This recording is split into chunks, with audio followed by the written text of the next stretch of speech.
You know, it's interesting why people go on vacation. You know, they go on vacation and usually it takes several days for people to quiet down and unwind. And then we start just experiencing life more directly. Our senses start coming alive. And if there's anything I think I've learned from the principles is that it helps you see that vacation is within you and it's always available.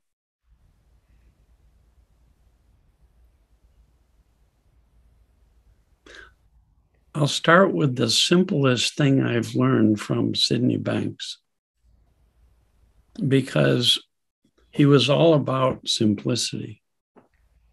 He kept urging us to look for simplicity, because if you think about the principles, they'll get complicated. Just like when you're on vacation, if you're thinking about your life, you won't be on vacation. It'll get complicated.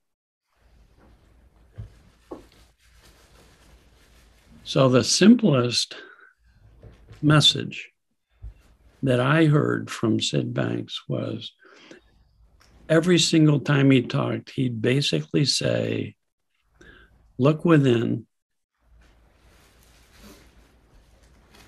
We go, Sid, what does that mean? He says, well, not in your body. He says, I just mean beyond your thinking, because that's content, beyond your thoughts and feelings, and into this space inside of us. And he says, when you let go of everything you're thinking, you'll begin to sense a silence, a quiet. So he'd say, quiet your mind, look within, quiet your mind. Allow your thinking to just relax, like we do on vacation. We go on vacation and before you know it, we stop thinking about so much and we become more and more present. So he said, if you really see how thought works, you'll see that most of the thinking you do creates some degree of tension, stress, or upset. Most of our thinking prevents us from enjoying the moment, because you can't think and be in your senses at the same time. If you go for a walk in the woods and you're thinking, you won't see the beauty all around you. Isn't that interesting? He said, if you really see thought, it'll bring you to the present moment. It's only in the present moment we begin to be nourished by our soul. What does that mean, being nourished by our soul? Well, our senses start coming alive. But, oh, look at that. Oh, isn't that beautiful? Oh, this food tastes so good.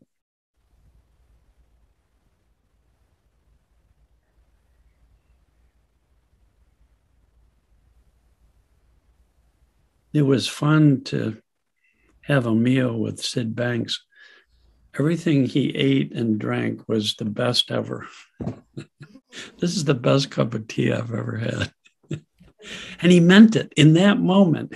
He was so in the moment with that tea. There was nothing else but the smell, the taste, the feel. It was unfiltered by any thinking. So he called that, when we become unfiltered, he called that pure thought. So his message is, look within, behind, beneath, beyond form, the content of our thinking, there's just quiet presence.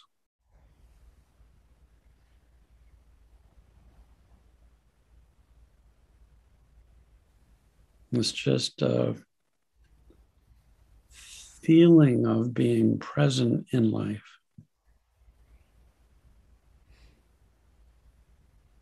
It doesn't matter what mood you're in. It doesn't matter what you were feeling. When we release and surrender our thinking. Spirit. Spirit translated means breath. So we breathe again. When we're uptight, thinking, that's ego. Because we're closed off to our senses. We're closed off to deeper feelings of well-being. We're closed off to a knowing that guides us gracefully and easily through life.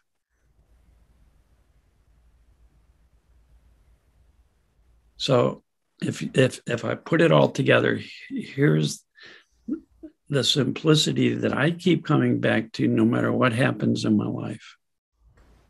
I'll talk more about that in a minute. Look within. Beyond our thinking is a quiet presence.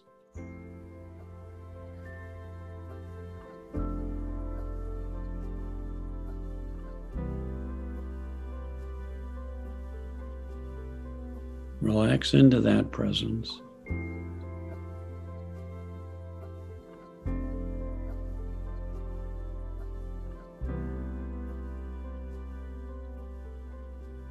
And you'll sense just the feeling of presence. It's a beautiful feeling. He says there's no word for it because you're not in your thinking. You don't have to label it. It's just, it's the feeling of, We've vacated our thinking, vacation. We dropped into a place of recreation, recreation. It's ordinary. He says it's the most ordinary thing in the world. It happens for people, but they don't know that we're dropping into our true self. Look within. There's quiet always in that space and a feeling always in that space, and they go together. One of my favorite quotes from Sid is the state of no thought, which just means when we're not paying attention to our thinking, even if you have a lot of it, the state of no thought and the feeling of love are coupled together like lovers. Whew. Look within. Beyond your thinking is a quiet presence, pure consciousness, awareness free of the filtration, free of the contamination of our conceptual mind. Oh, this is hard. I don't like this. What's happening? Oh, I got to figure this out. When it's free of all of that, free of judgments, free of shoulds, free of expectations, free of labels, free of concepts, free of beliefs, we're present.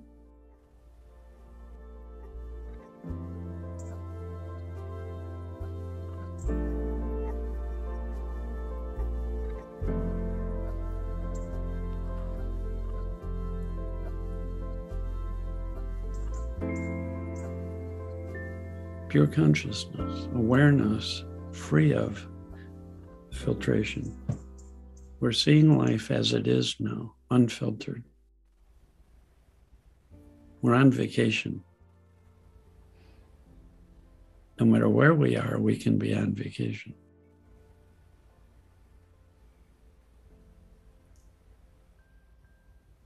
Even in a war zone,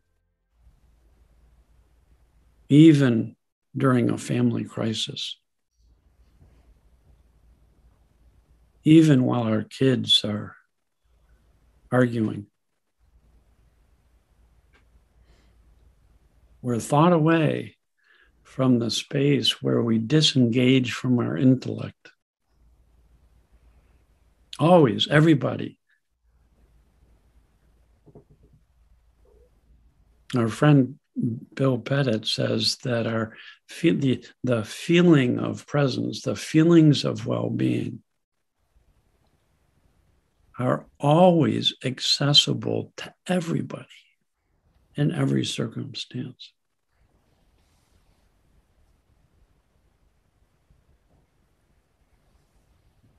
Without understanding this, you go on vacation and you think it's the place, and then you come home and you go, okay, back to the real world. Stress, worry, impatience, rushing around, problems, issues. So what did Sid recommend? Well, if you have a problem, look within. There's a space. Always there's quiet and a feeling. And in that feeling, there's a knowing. That's how wisdom always shows up, in that deeper feeling. Well, what does that mean? When we're present and in the feeling of presence, without thinking about it, we'll do well. We'll know when to stand up, when to sit down, when to say something, when not to say something. Words will come to mind fresh, new and fresh show up. Takes care of everything, every problem. So he said, this is the solution to every single problem. No exception. No exception. Every single problem, where we will find the answer is in the quiet feeling, knowing that's within, that's always available. And it will show up as just knowing what to do, or as what some people call common sense. Oh, I guess I could do this, or this feels right. Common sense, from this deep common ground to all of us, this universal spiritual ground of energy. Thoughts occur to us that make sense, help us make sense of any situation. Any situation.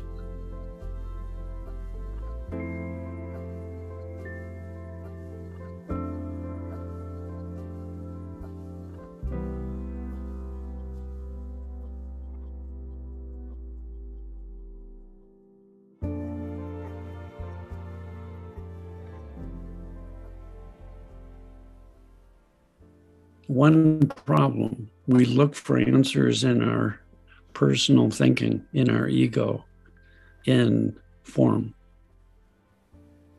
One solution, touch the formless, and there's quiet and a feeling and a knowing.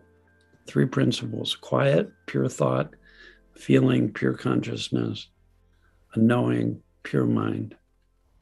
Wisdom is a formless intelligence that when we touch that space, it takes form as knowing. It informs us on how to live. It's where we find our answers to how to respond to problems. Any problems.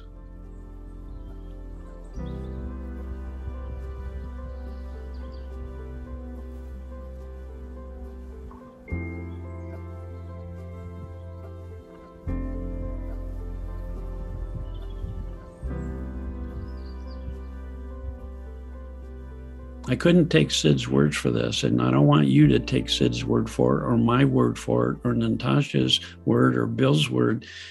Only you can discover within yourself, when you release everything you're thinking, just for a moment.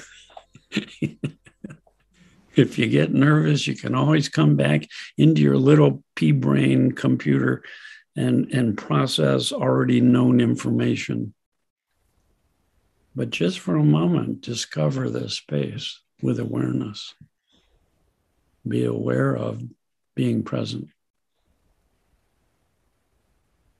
Be aware of resting in the now. It's ordinary.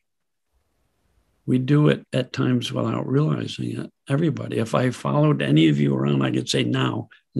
Oh, you're in vacation. You're in vacation mode. Right now, oh, there you are. Oh, look. How can I tell the feeling? presence, the sparkle in your eyes. That's our natural state. Our natural state is not living within a computer. We're given a computer to use, and we can use it as a tool, so we can use it wisely or unwisely. Sid says, if you want to use your computer wisely, drop into this space within this wisdom space, this love space from your head to your heart. Because wisdom knows how to use your computer wisely. If the computer tries to figure out how to use itself wisely, there'll be no wisdom.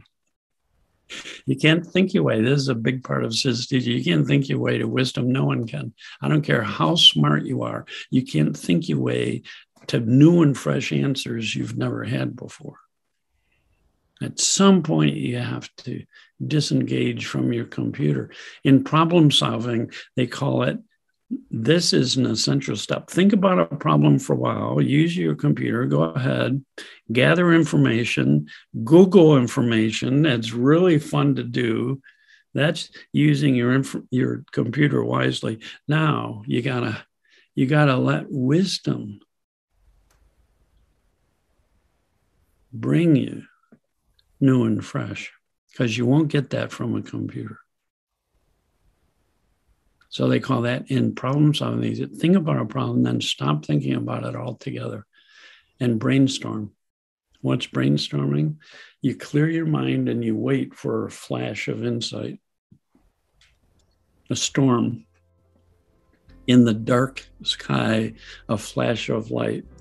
Aha. Oh, what about this? Oh, maybe we could do this. Oh, how about this idea? Oh, how about that idea?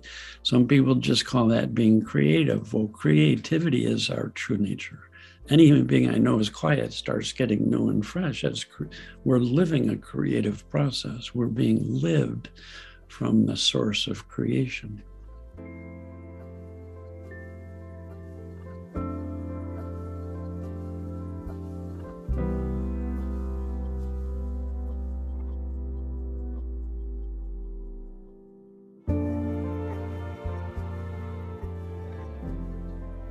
For a couple of years, the only thing I was interested in is every time I felt tense,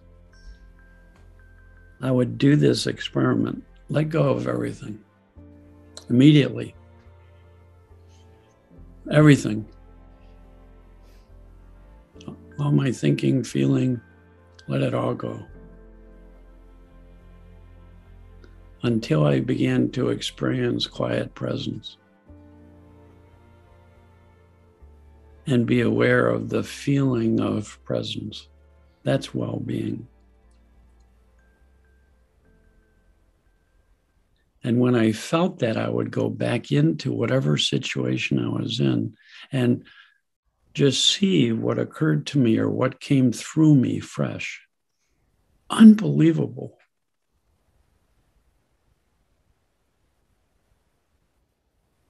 Everybody goes up and down. And sometimes in a relationship, both people are down at the same time, and one person or the other opens their mouth and it comes out sort of harsh or negative or critical or judgmental. And if you're both in a low state, it's possible that you'll start having thoughts about the other person, right? And you'll get bothered or frustrated or impatient. That happens. And either you're aware of that or not. If you're aware of that, with understanding, that's not a problem. Tension is an invitation to let wisdom weigh in, to go from your head to your heart and let wisdom weigh in. Thank God we feel tension, stress, and upset. It's friendly, it's helpful.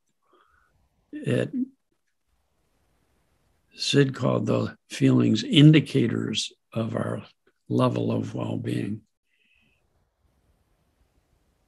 As a parent, when I felt this way, I learned to be grateful that I understood that just meant I was caught up in my computer. I was caught up in my intellect.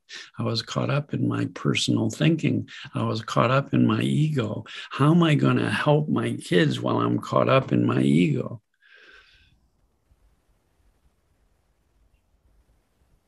So it became a friendly invitation to the simplicity that Sid taught about the principles. Wake up to the fact of thought, drop into the now, holding nothing, drop into the now, be open in that presence. It's a quiet and a feeling, and you get more and more sensitive to that quiet because it's always there underneath the noise of our babbling thought system.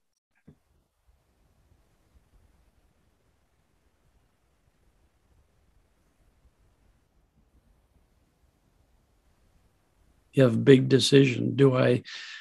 My partner wants to move someplace and I don't want to. Oh my God, how are we going to do this? Well, if you try and think your way to it, it'll get more complicated, more confusing, and you get more and more disheartened, upset, and confused.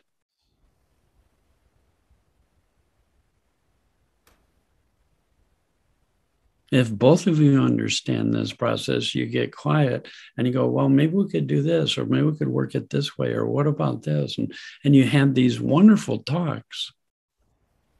You don't have to avoid the issue, but you talk from this place. And you share what's coming new and fresh. One person wants to have a child, the other doesn't. You get quiet, the answers, Sid assured us, the answers are always, always found within via a feeling and a knowing. It's where you'll find, that's where the answers lie. There's a source of infinite possibility, infinite creativity. You'll be surprised by what occurs to you. Your ego will say, this will never work. This is impossible. I can't do this. Oh my God, I wish the other person would just do what I want them to do. And you fall out of that and all different things start happening. It's amazing. You're tapping into the intelligence that knows how to create the universe and operate it. The intelligence that knows how to create a human being and operate all of our internal systems. Could you imagine if you were responsible for running your pancreas or your liver, or you're responsible for beating your heart? Isn't it evident we're not living ourselves? Something is living us, some energy, some force. Please don't think of the principles as ideas. They're forces. It's like gravity is a force. Don't reduce it to a word or an idea. It's a force. It's always been there, always is there. The principles are the life energy that's all around us. All around us, everywhere. It's a power. It's the power that creates everything that exists.